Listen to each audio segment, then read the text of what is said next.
From our annual report, it is noted that a total of 9 reports, 2 of which were confidential in nature, were completed by us. We will provide a brief overview of each of the published reports in our presentation. Nevertheless, as mentioned earlier, we wish to emphasize that given the contents, findings, and recommendations, we strongly believe that each report deserves its own dedicated attention in subsequent discussions. Cooperations and contacts with other audit chambers within the Kingdom and other institutions were notable during the year, both locally and internationally. Financial transparency and public accountability are essential to us. As a responsible institution and cognizant of spending public funds during difficult times, we as the Audit Chamber continue to monitor our expenditures where our operations and staffing were minimal and vacant positions were not filled. Timely reporting of our operational expenditures was submitted to the Minister of Finance, and an independent auditor prepared our financial report regarding our operational expenditures. For the year, we realized 70% to 75% of our budget versus actual expenditures in 2022. Some of our achievements: the Audit Chamber was elected to the Executive Board of CARISAI, which is the Caribbean Association of Supreme Audit Institutions, in May 2022. This appointment is for a 3-year term. CARISAI is an international umbrella organization for audit institutions within the Caribbean region and consists of 23 member states. The function of CARISAI is to provide the opportunity for its members to exchange ideas and experiences in the field of public sector accounting. The Executive Board is responsible for the execution and implementation of the strategic policies and development of the association. Another major achievement of the Audit Chamber is the development and launch of our online interactive platform. We will present a demo to you during this meeting shortly. It is important to note that within our outlook, you will see that we will briefly highlight on our ongoing audit into travel expenses within the public sector. As part of this audit, Parliament's unanimous proposal to investigate the effectiveness of Parliament's membership in Palatino is included. To avoid having made an official request based on Article 31 of the National Auditors General Audit Chamber, it was decided to implement this request into this audit that is currently ongoing. This audit looks at the economy, efficiency, and effectiveness of governments and Parliament travel regulations. The effectiveness of membership in Palatino forms an integral part of our audit report. We are currently in the investigative phase of the audit and requested the input from each member of Parliament through a survey we sent on Monday, October 16th. So far, based on when I prepared this report, only 3 members of Parliament have responded to our survey. We are encouraging the rest of the members to respond soon so that we could complete our report. Our goal is to have this report completed before the end of this year. As a High Council, the independent operations of the Audit Chamber have been called into question on numerous occasions throughout 2022 by several of our partners. We would like to remind our stakeholders of the importance of an independent audit chamber. The United Nations underlined and codified in the independence of audit chambers in a resolution enacted in 1977. According to the Lima Declaration, an audit chamber must be fully independent without any political interference. It is only with full independence that an audit chamber can fulfill its responsibilities to audit public efficiency.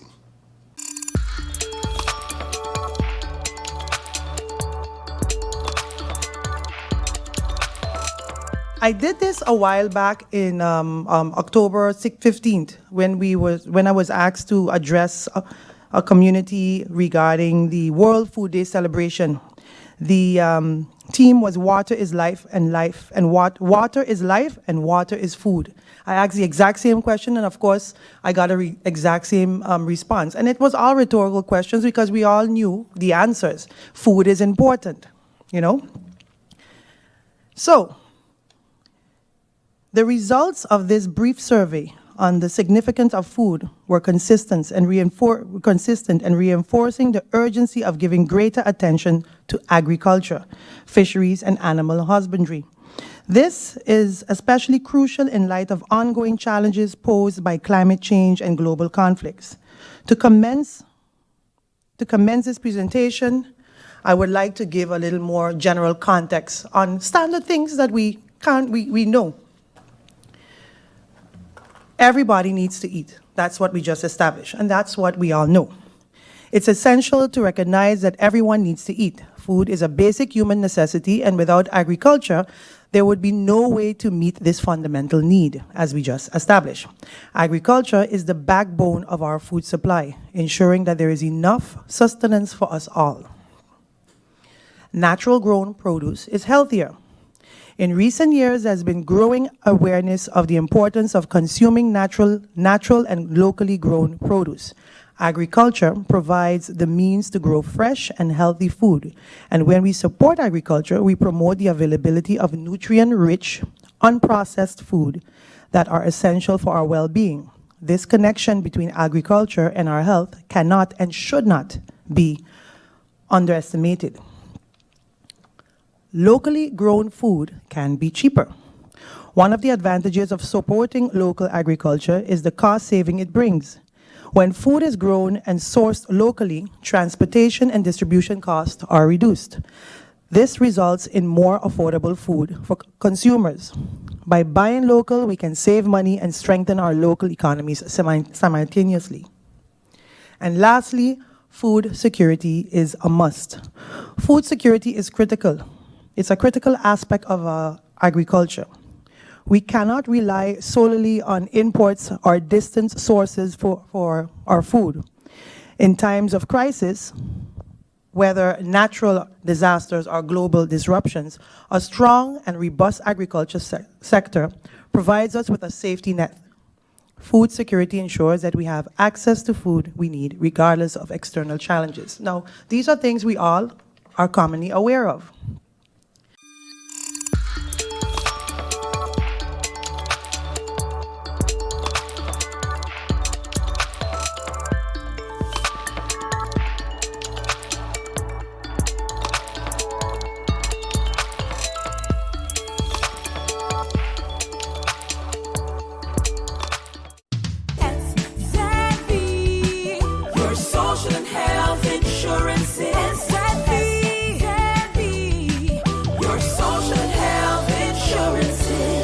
Are you SXM insured?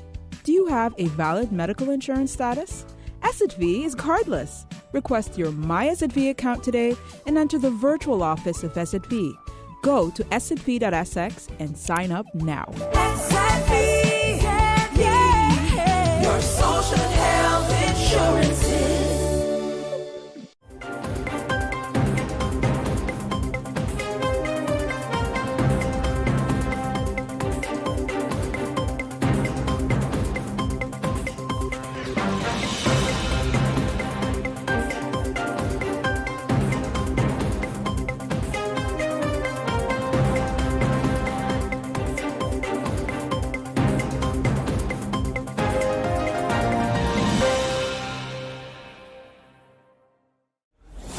During the hurricane season, a potential tropical cyclone can produce rainfall that can cause flash flooding and rockfalls.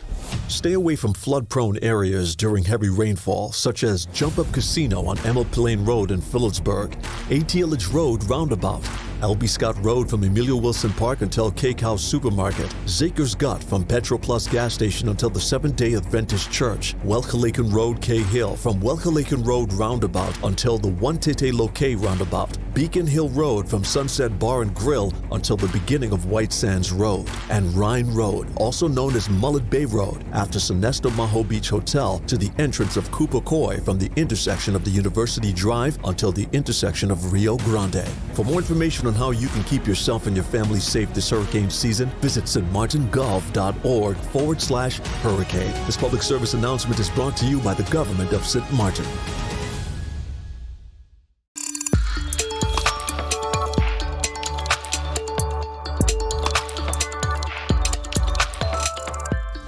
The paper states, the potential number of students for tertiary education is bigger than what is usually in school. Numbers were presented on number of students coming out of secondary education versus how many students apply for study financing and how much were granted study financing.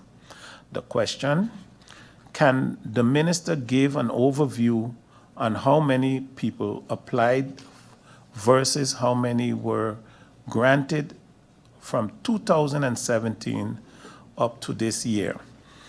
In the answers provided, you would see in the table that in 2017, 164 requests came in, of which 142 was granted, 22 denied.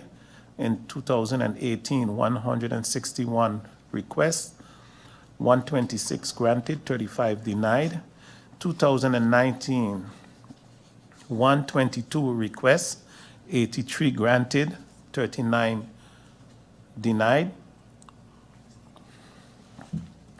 And 2020, 130 requests, 107 granted, 23 denied. In 2021, 122 requests, 99 granted, 23 denied. In 2022, 113 requests, 105 granted, 8 denied. And in 2023, 121 granted requests, 107 granted, and 14 denied. In question 5 from the Honorable Member of Parliament, the presentation continued. Best practices show that in order to cope with the complexity of fast-changing landscape of higher education, countries base the development of tertiary education on a vision. That vision is given. Quote, we envision there are 2 to 3 fully accredited bachelor/master programs available on St. Martin, unquote. In addition to associate programs and higher education institute offering e-learning for programs that are not available on the island, higher education is a form of public subsidized education, and the government helps to reach the goal of higher education institutions by creating the infrastructure needed. Government is willing to invest up to a certain maximum percentage of the core cost. This resulted in equal and better chances for more students and less brain drain. Students are encouraged to stay on the island. Question, in how far, now that higher education law is on the table, have the objectives of this vision been met in relation to USM? In 2018, when the consultations with stakeholders on the draft law took place, the number of accredited programs being offered by USM in collaboration with accredited higher education institutions have increased. Some of these programs are offered through e-learning possibilities between USM and other partner universities. The ministry developed the higher education funding model, which has enabled annual funding of USM as of 2020-2021 to be geared toward the sustainable funding of the institution through the funding of personnel and operation costs, taking into account the annual cost of USM. Through the funding model, the possibility for infrastructural investment based on long-term strategic planning is also a reality. Lastly, the process of articulating The required accreditation framework is being drafted in collaboration with USM, and the guidelines for recognitions are detailed in the law. With consistently applied, clearly articulated guidelines for accreditation and recognition, confidence in the quality of higher education on St. Martin will increase, and increased local and international student enrollment is expected to follow. Question 6 from the Honorable Member of Parliament. Reference to the stakeholders' discussion that took place in 2018. Since then, has any further consultation been had with the educational stakeholders?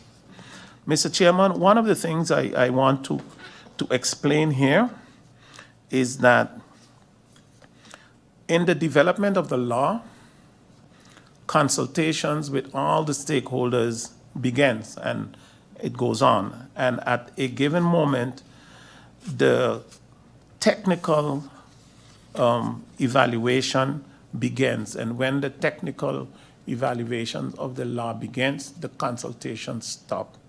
So as indicated during the presentation to Parliament, there were several exchanges between the Ministry of Education, Culture, Youth and Sports and USM and AUC in 2018. With consensus on the general content of the law in 2018, the process of technical vetting of the legislation began. And once the vetting process began, the consultation process on the content of the law ends.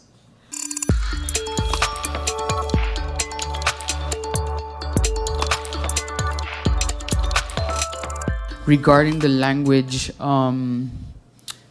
query that I made, it wasn't so much on the language of instruction, but more on the interpretation of the law. So there are certain terminologies that are used that don't translate well from Dutch to English and vice versa. So that's really where that question was going. For example, I remember talking to friends in the Netherlands about, you know, my experiences at my alma mater in Miami. And when I brought up certain positions at my university, there is no equivalent for that in Dutch. So that's really what that question was about. But if there's a chance to clarify, that can be sent in writing, no problem.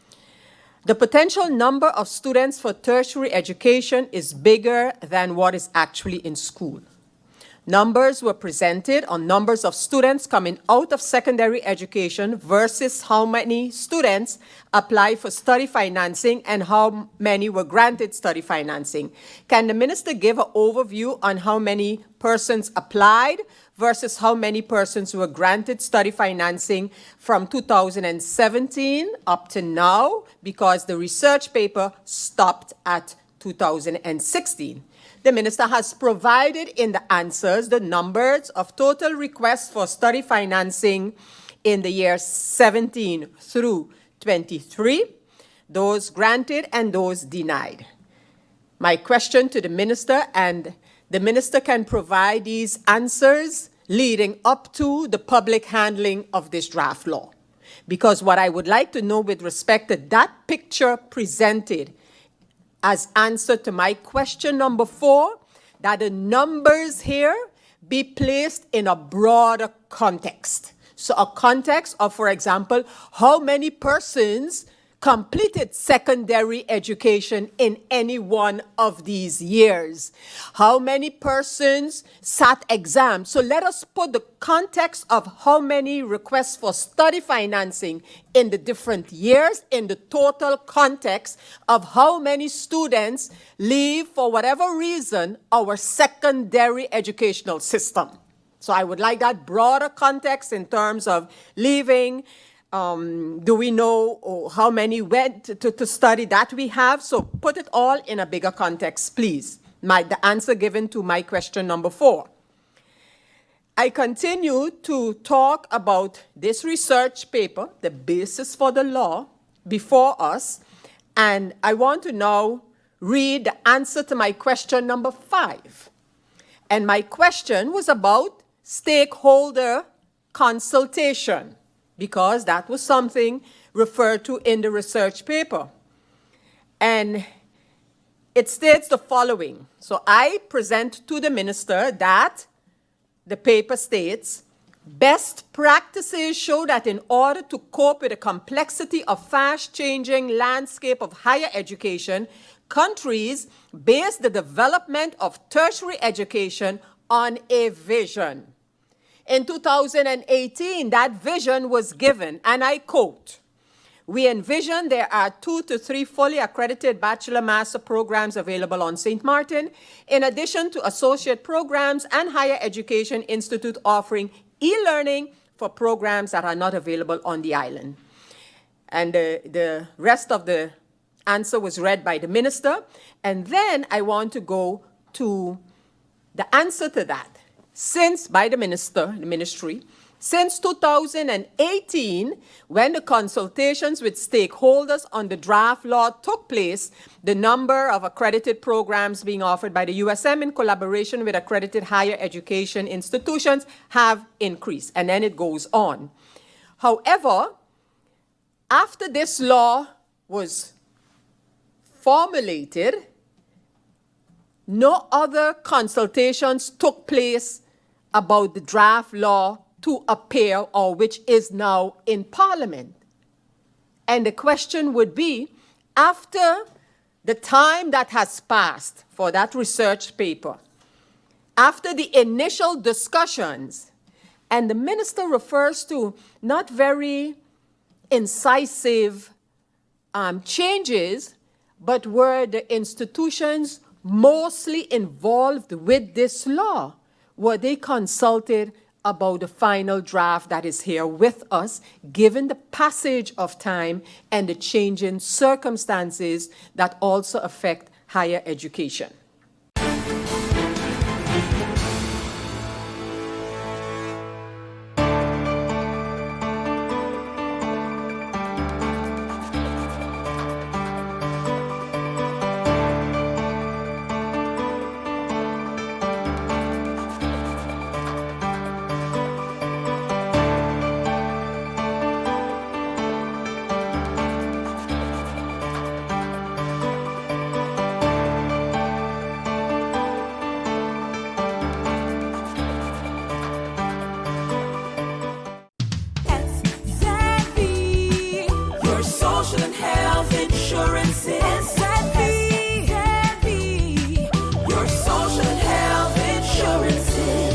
Are you SXV insured? Do you have a valid medical insurance status? SXV is cardless. Request your My SXV account today and enter the virtual office of SXV. Go to sxv.sx and sign up now. SXV, yeah. Your social health insurances. It's hurricane season. Are you prepared? Here are a few tips to keep in mind to help keep you and your family safe. The Atlantic hurricane season runs from June 1st to November 30th, with the peak occurring between mid-August and late October. This hurricane season, be sure to put together a go bag. A disaster supply kit including a flashlight, batteries, cash, first aid and supplies, medications, and copies of your critical information if you need to evacuate. This public service announcement was brought to you by the government of St. Martin.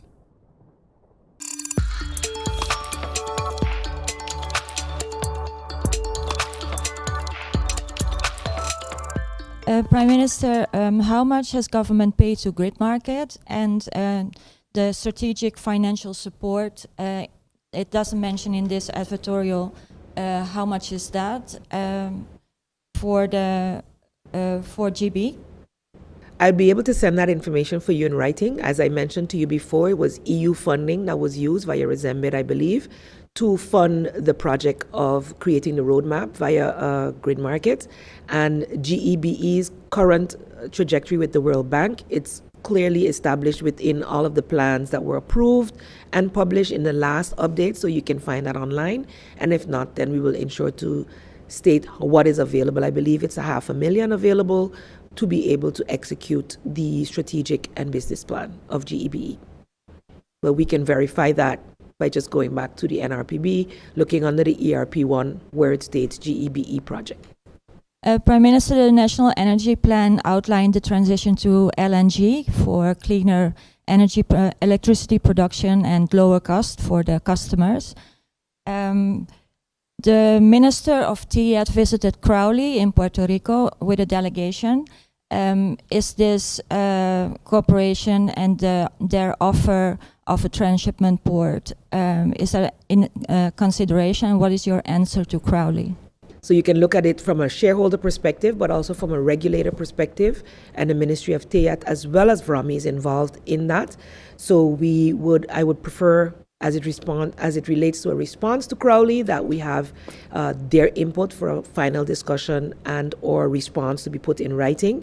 As it relates to LNG, I don't know if you're aware, but all of the last engines that have been bought by NVGEBE have had dual capacity. So oil as well as the possibility to run on LNG. So knowing that this was part of the policy since 2014 to look for more other resources other than oil to make it a cleaner energy production, the newest of the engines all have the capacity to also run on LNG. So it is one of the possibilities in the transition or in the interim towards a transition to renewable energies. So it remains there as one of the options.